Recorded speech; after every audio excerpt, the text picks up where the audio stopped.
नमस्कार बच्चों, आज मैं आपको दत्तक ग्रहण पढ़ाऊँगी। दत्तक ग्रहण का एक पार्ट कि उसकी एसेंशियल्स कंडीशंस क्या क्या हैं और क्या कौन कौन अडॉप्ट कर सकते हैं, who can adopt. Actually adoption में कितनी पार्टीज़ होती हैं, आज का सवाल पहला तो यही है। जनरली लोगों का कहना होता है कि 2 पार्टीज़ होती हैं, एक लेने वाला एक देने वाला, लेकिन अडॉप्शन में 3 पार्टीज़ होती हैं, लेने वाला, देने वाला और वो बच्चा भी एक पार्टी होता है जिसको आप ले दे रहे हो, क्योंकि वो एक वस्तु नहीं है, वो एक इंसान है, तो वो थर्ड पार्टी होता है जिसको कि आप ले दे रहे हैं। दैट इज़ वो बच्चा, चाहे लड़का है चाहे लड़की है, जिसको भी आप ले दे रहे हैं। तो 3 पार्टीज़ हो गई अडॉप्शन में, लेने वाला, देने वाला और जिसको दे रहे हैं वो बच्चा। तो इसी तरह से अगर आप धाराएं याद करना चाहते हैं तो लिया, दिया, किसको। धारा 7-8 में लेने वाले हैं, एक पुरुष और नारी का लेने का अधिकार।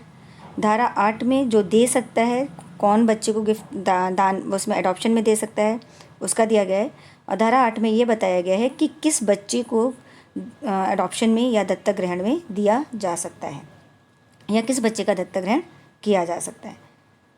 तो एक्चुअली जो शास्त्रीय हिंदू लॉ था उसमें क्या था, अडॉप्शन एक सैक्रमेंटल एक्ट था, संस्कारात्मक कृत्य था, जिसको कि इसके 2 उद्देश्य हुआ करते थे।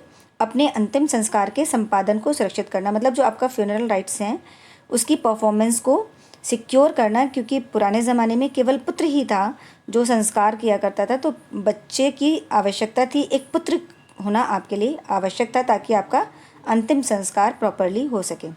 दूसरी चीज़ थी कि अपनी वंशावली को बनाए रखना, क्योंकि वंशावली पुत्र बनाए रखता था, इसीलिए पुत्र की प्राप्ति आवश्यक थी। आपका वंश समाप्त नहीं होना चाहिए। शास्त्रीय हिंदू विधि में दत्तक ग्रहण को एक संस्कारात्मक कृत्य के रूप में देखा जाता था। हिंदुओं में ये मान्यता था कि जो व्यक्ति बिना पुत्र के मरता है वो पूता अर्थात नरक में जाता है। Without having a son would go to hell called पूता। तो इसीलिए आपको अगर नरक में नहीं जाना है तो आपको एक पुत्र की प्राप्ति करनी ज़रूरी है, क्योंकि केवल पुत्र ही था जो आपको पूत ही था जो आपको पूता अर्थात नरक से बचा सकता था। तो इसीलिए एक पुत्र की प्राप्ति आवश्यक थी। इसी कारण से प्राचीन विधि में केवल पुत्र का दत्तक ग्रहण मान्य था, पुत्री का दत्तक ग्रहण मान्य नहीं था। कुछ जगहों पे जहाँ पे दासी मतलब देवदासी प्रथा थी वहाँ पे पुत्रियों का दत्तक ग्रहण मान्य था, लेकिन सामान्यतः पुत्री का दत्तक ग्रहण कहीं पे भी मान्य नहीं था, केवल पुत्र का ही दत्तक ग्रहण किया जा सकता था। हिंदू दत्तक ग्रहण तथा भरण पोषण अधिनियम 1956 में दत्तक ग्रहण को प्रॉपरली रेगुलेट किया गया और अब पुत्र और पुत्री दोनों का दत्तक ग्रहण किया जा सकता है। हिंदू दत्तक ग्रहण की धारा 6 बताती है कि वैध दत्तक ग्रहण की आवश्यक शर्तें क्या क्या होंगी, कब एक दत्तक ग्रहण माना जाएगा कि हाँ ये एक वैलिड दत्तक ग्रहण है या एडॉप्शन है। जबकि दत्तक ग्रहीता व्यक्ति दत्तक ग्रहण करने का सामर्थ्य और अधिकार रखता हो, मतलब जो एडॉप्ट कर रहा है वो व्यक्ति उसका अधिकार और सामर्थ्य रखता हो। जो दत्तक में दे रहा है यानी देने वाला व्यक्ति भी उसका सामर्थ्य रखता हो। दत्तक में जिस व्यक्ति को लिया जा रहा है, who the person adopted is capable of being taken in adoption, मतलब जिसको अडॉप्शन में हम ले रहे हैं, जो बच्चा है वो भी अडॉप्शन में लिए जाने योग्य होना चाहिए। और दत्तक ग्रहण की जो अन्य शर्तें हैं वो चीज़ें भी पूरी होनी चाहिए, तब माना जाएगा कि एक दत्तक ग्रहण वैलिड दत्तक ग्रहण है। अब दत्तक ग्रहण करने का सामर्थ्य अधिकार यानी कौन दत्तक ग्रहण कर सकता है। सबसे पहले हमें यही पढ़ना है कि दत्तक ग्रहण कौन कर सकता है। तो सबसे पहले दिया गया कि हिंदू पुरुष कब कब दत्तक ग्रहण कर सकता है, उसके क्या सामर्थ्य है और कैसे होगा, ये धारा 7 में दिया गया है। धारा 7 बताती है कि any male Hindu has a capacity to take a son और a daughter in adoption who is of sound mind and not minor.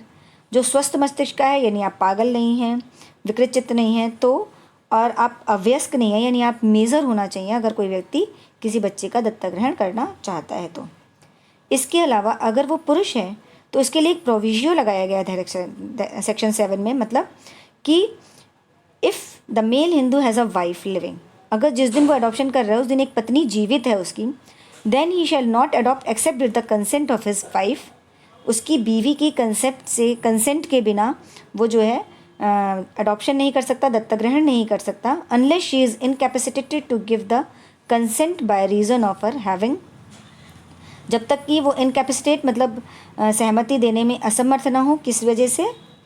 क्योंकि उसने पूर्ण और अंतिम रूप से संसार त्याग दिया है। She has completely and finally renounce the world, she has cease to be a Hindu, वो हिंदू नहीं रह गई है, या she is declared by a court of competent jurisdiction to be unsound mind. सक्षम क्षेत्राधिकार वाले न्यायालय ने उसकी बाबत ये घोषित कर दिया हो कि वह चित्त विकृत है। यहाँ पे आप दो तरह से लिख सकते हैं, इनको बहुत शॉर्ट में लिख सकते हैं, उसने संसार त्याग दिया, हिंदू नहीं रही या पागल हो गई। लेकिन अगर आप इसको इस प्रॉपर लैंग्वेज में लिखेंगे तो वो ज़्यादा अच्छा लगता है कि declared by a court of competent jurisdiction to be of unsound mind. जब आप इस तरह से लिखते हैं तो it will fetch the more number then कि आप शॉर्ट फॉर्म में लिख देते हैं। तो इसलिए ट्राई कीजिएगा कि इसको फुल फॉर्म में लिखिएगा। इसके अलावा एक एक्सप्लेनेशन, एक स्पष्टीकरण भी धारा 7 में जोड़ा गया है जो बताता है कि if a person has more than one wife living. Actually 1955 से पहले कोई भी व्यक्ति कितनी भी शादियां कर सकता था। तो 1955 के बाद अगर उसने पहले से ही 2-3 शादियां कर रखी थी तो वो सारी शादियां वैलिड रहेंगी। तो वो सारी शादियां अगर उसकी एक से ज़्यादा पत्नियां थीं, क्योंकि आज की डेट में 1955 के एक्ट के बाद एक से ज़्यादा पत्नी आपकी एट अ टाइम नहीं हो सकती, क्योंकि जैसे ही आप दूसरी शादी करोगे वो शून्य हो जाएगी। तो अगर एक से ज़्यादा पत्नी लिविंग है जब आप दत्तक ग्रहण कर रहे हो तो सबकी सहमति आवश्यक है। किसी एक की सहमति अगर आपने नहीं ली है तो वो जो अडॉप्शन है, वो दत्तक ग्रहण है बच्चे का, वो आपका शून्य हो जाएगा और वो नहीं माना जाएगा जब तक कि वो किसी डिसेबिलिटी से, यानी वही असमर्थता से पीड़ित ना हो। वही मतलब जैसे हो गया कि वो पागल नहीं है, चित्त विकृत नहीं है, किसी सक्षम क्षेत्राधिकार के न्यायालय द्वारा उसको चित्त विकृत घोषित नहीं किया गया है, सीजेस टू बी आ हिंदू, या उसने संन्यास ले लिया हो, तो वो सारे ग्राउंड्स में अगर वो नहीं आती है तो उसकी सहमति आवश्यक है। इस तरह धारा 7 के जो परंतुक है उसके कारण पत्नी की सहमति को पूर्ववर्ती शब्द बना दिया गया है। और अगर कोई हिंदू दत्तक ग्रहण करता है पुरुष तो उसके लिए पत्नी की सहमति आवश्यक है। अगर वो पत्नी की सहमति के बिना नहीं करेगा तो वो दत्तक ग्रहण शून्य होगा।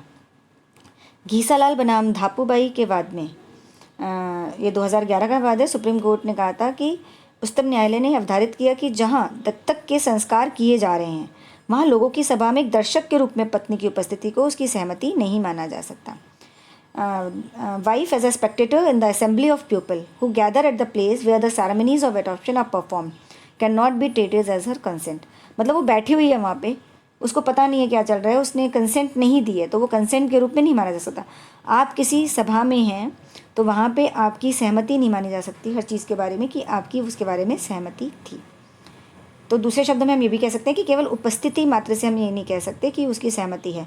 सहमति या तो अव्यक्त या अव्यक्त रूप में होनी चाहिए, स्पष्ट होनी चाहिए कि पत्नी की उसकी सहमति है। उसने उसका विरोध नहीं किया है तो ये नहीं मान सकते कि उसने उसके लिए अपनी सहमति दे दी है। अब इसके बाद हम पढ़ेंगे हिंदू नारी का दत्तक ग्रहण के में लेने का सामर्थ्य अधिकार। मतलब एक हिंदू नारी कब किसी को दत्तक ग्रहण में ले सकती है। प्राचीन हिंदू विधि में नारी को दत्तक ग्रहण में लेने का कोई अधिकार नहीं था। अगर वो लेती भी थी तो वो एक पति के लिए, अपनी पत्नी के रूप में या उसकी विधवा के रूप में लेती थी। अविवाहित नारी या अपने लिए वो किसी भी कंडीशन में दत्तक ग्रहण नहीं कर सकती थी, किसी बच्चे को अडॉप्ट नहीं कर सकती थी। अब धारा 8 के द्वारा एक नारी को भी दत्तक ग्रहण में लेने का समान अधिकार दे दिया गया है। हालांकि 2010 के अमेंडमेंट से पहले अगर वो विवाहित थी तो वो दत्तक ग्रहण नहीं कर सकती थी। वो केवल तभी कर सकती थी जब उसका पति जो है वही मर गया है या वो जो है पागल हो गया है, चित्त विकृत घोषित कर दिया गया है सक्षम क्षेत्राधिकार के न्यायालय द्वारा, या हिंदू नहीं रहा है, अन्यथा वो दत्तक ग्रहण नहीं कर सकती थी। अतः अविवाहित और तलाकशुदा नारी, यहाँ तक कि विधवा भी दत्तक ग्रहण करने में समर्थ थी, परंतु शादीशुदा नारी सामान्यतः दत्तक ग्रहण नहीं कर सकती थी इस एक्ट के अंतर्गत भी, धारा 8 में। लेकिन अब धारा 8 में जो अमेंडमेंट किया गया है 2010 के बाद, अब वो उसमें दत्तक ग्रहण कर सकती है। तो धारा 8 में संशोधन करके इस बाधा को हटा दिया गया है। नया संशोधन शादीशुदा हिंदू नारी द्वारा को भी अधिकार देता है कि वो चाहे तो अपने पति से अलग रहती हो, चाहे पति से डाइवोर्स की पिटीशन चल रही हो, कुछ भी हो रहा हो, वो भी दत्तक ग्रहण कर सकती है। लेकिन सेम जैसे कि पति के लिए पत्नी की सहमति आवश्यक थी, वैसे ही पत्नी के लिए भी पति की सहमति से ही दत्तक ग्रहण कर सकती है, वरना वो दत्तक ग्रहण नहीं कर सकती। पति की सहमति कब आवश्यक नहीं है? वही जब स्वस्थ मस्तिष्क का नहीं है, और मतलब स्वस्थ मस्तिष्क का नहीं है और कुछ नहीं है, तो भी वो पति की सहमति के बिना दत्तक ग्रहण कर सकती है। तो हिंदू नारी को कब अधिकार दिया गया है? जब वो स्वस्थ मस्तिष्क की हो, मतलब वो पागल नहीं होनी चाहिए, अवयस्क नहीं होनी चाहिए।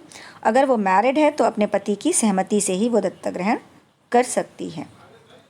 कब कब पति की सहमति नहीं चाहिए? वही completely and finally renounce the world, उसने पूर्ण रूप से अंतिम रूप से संसार त्याग दिया हो, ceases to be a Hindu और declared by a court of competent jurisdiction to be a unsound mind. सक्षम क्षेत्राधिकार वाले न्यायालय ने उसकी बाबत ये घोषित कर दिया कि वो चित्त विकृत है।